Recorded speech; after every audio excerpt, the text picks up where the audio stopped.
Understanding the human body is a team effort. That's where the Yakult Group comes in. Researchers at Yakult have been delving into the secrets of probiotics for 90 years. Yakult also partners with Nature Portfolio to advance gut microbiome science through the Global Grants for Gut Health, an investigator-led research program. To learn more about Yakult, visit yakult.co.jp. That's yakult.co.jp. When it comes to a guide for your gut, count on Yakult. Happy Monday, listeners. For Scientific American Science Quickly, I'm Rachel Feltman. Welcome to our first Science News Roundup of 2025. Here are a few of the stories you may have missed last week. There's a bunch of public health news right now, so we'll get that out of the way right up top.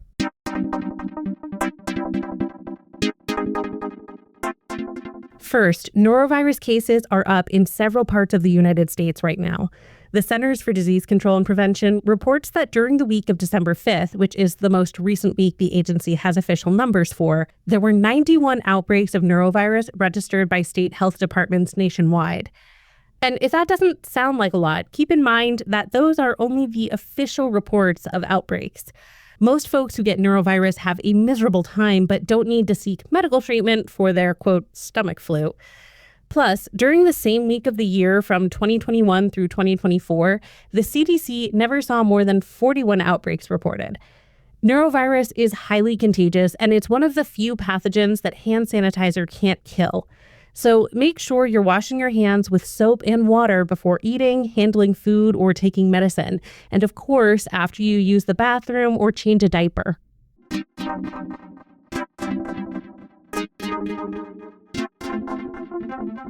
Now let's check in on bird flu. Last week, the Louisiana Department of Health reported the first U.S. death from H5N1, which has infected at least 66 humans in the U.S. since the start of 2024. The individual who passed away became severely ill after having contact with both wild birds and backyard poultry. The health department has stated that this individual was over the age of 65 and had some underlying health conditions, and most cases of H5N1 in the U.S. haven't required hospitalization.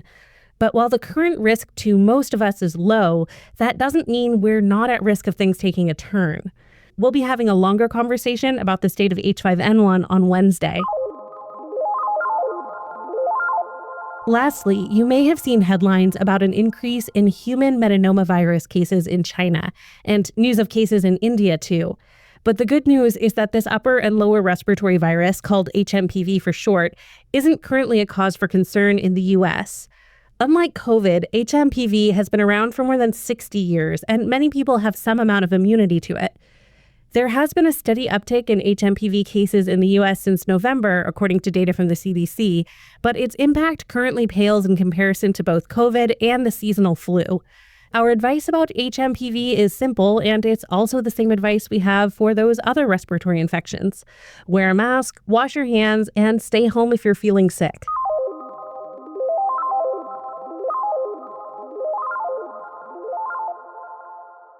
And speaking of health, last Tuesday, the Biden administration announced a rule that will remove medical debt from U.S. credit reports.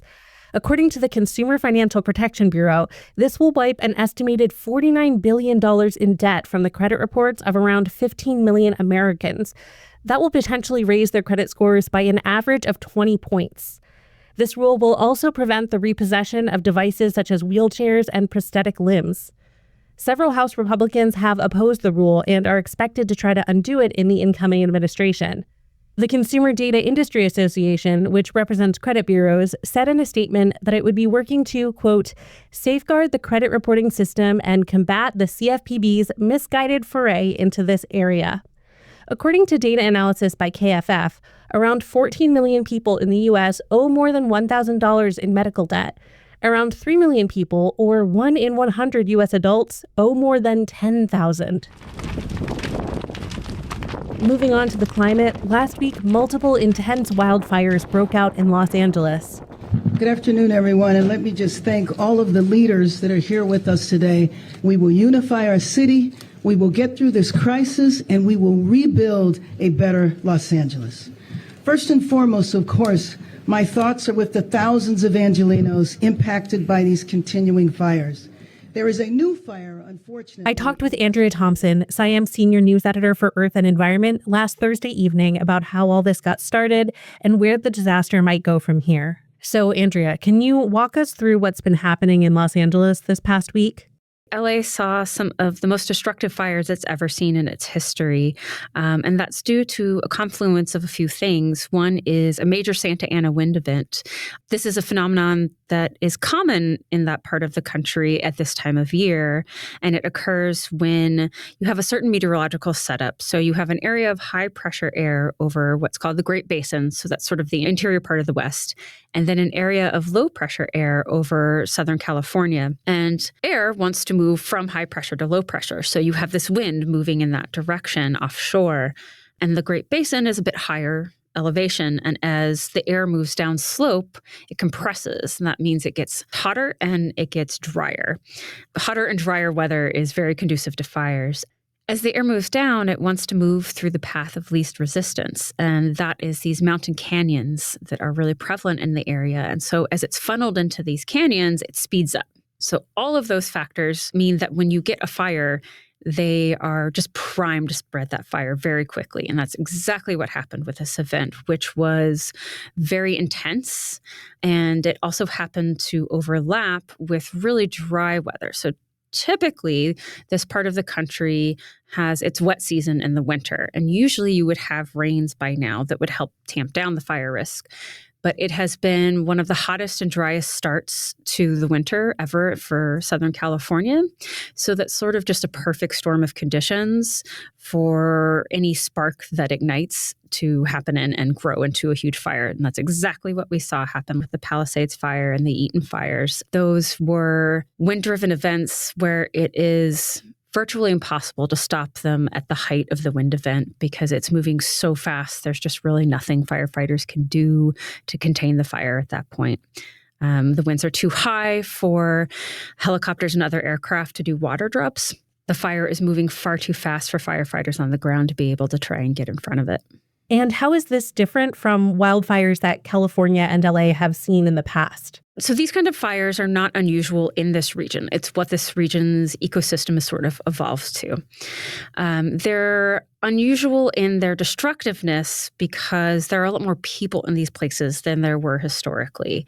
And when fires have erupted in the past, when there were people living there, we put them out.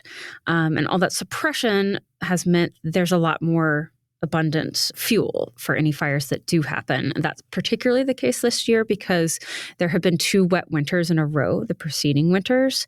So there was a lot of water to fuel a lot of vegetation growth. And then the hot summer and hot fall happened. And all of that vegetation dried out and is just ready. It's tinder dry. It's ready to go at any second if there's a spark. These are different from what you might see in other parts of California or the parts of the West if it's a forested area. Forest fires and brush fires can be a little different in a few different ways. The way the fire travels can be a little different. The effects and the type of smoke you see can be a little different. But in terms of the LA basin, it has seen fires like this in the past. This is just the most destructive in quite some time. In fact, the Palisades is the most destructive in the city's history. As of right now, which for listeners' reference is Thursday around 5 p.m. Eastern time, where do things stand in LA? The main fires, the Palisades and the Eaton fires, are still what's called 0% contained. So that means they're burning without any kind of perimeter put in place by the firefighters to try and halt the spread of the fire. The winds are supposed to pick back up. So they had died down from their peak overnight Tuesday. That's part of what allowed firefighters to get out in front of the Sunset Fire. Winds were not as bad, so they could actually put the helicopters that did water drops to use, and that really helped stop that fire a bit more in its tracks. And it also, the winds dying down meant that fire was not spreading as rapidly, but you could still see the embers going out in front from the winds that were there and starting what are called spot fires that then, grow up and merge as the fire front continues to move down slope. So right now, firefighters are trying to get a handle on the fires that are burning to try and get some containment to protect whatever structures they can. They are watching for new fires to start because that is always a possibility. The weather is still incredibly dry and very warm. So it's basically, they're trying to actually get out ahead of the fires now while the winds aren't as bad in preparation for when they pick back up again. Because anytime the winds pick back up, even if they aren't expected to get as bad as they were on Tuesday, there's still a ton of potential for another big fire to sort of get started. Andrea, thanks for taking the time to come on and explain that for us. Listeners, our thoughts are with everyone impacted by the fires in and around Los Angeles. Of course, this is a rapidly evolving story, so if you're looking for more up-to-date information, we recommend checking some breaking news sources. You can see Andrea's latest coverage of the situation if you go to SciAm.com. We'll wrap up on a lighter note with some stellar space news. Last Friday, we talked about the hunt for our solar system's mysterious, totally hypothetical Planet 9. But just because Pluto isn't a fully fledged planet anymore doesn't mean scientists don't care about it. A new study aims to explain how Pluto and its largest moon, Charon, wound up in their unique cosmic dance. Instead of the moon orbiting around Pluto, Charon and the dwarf planet both circle the same fixed point between them. The pair are also tidally locked. That means they rotate in such a way that they're always presenting the same face to each other, like a pair of ice dancers holding hands and spinning together. So how did they get that way? This new study says it was a kiss and capture. Basically, the idea is that Pluto and its moon smashed into each other at some point and then spent some time stuck together before Pluto's rotation pushed Charon away. Previous theories have mostly centered on a process similar to the one that formed our own moon, where a collision caused both objects to mix and melt. The researchers behind this new study say that because Pluto and Charon are so much smaller than most objects thought to do that kind of smooshing, they're bound to have behaved differently. Apparently, smooching.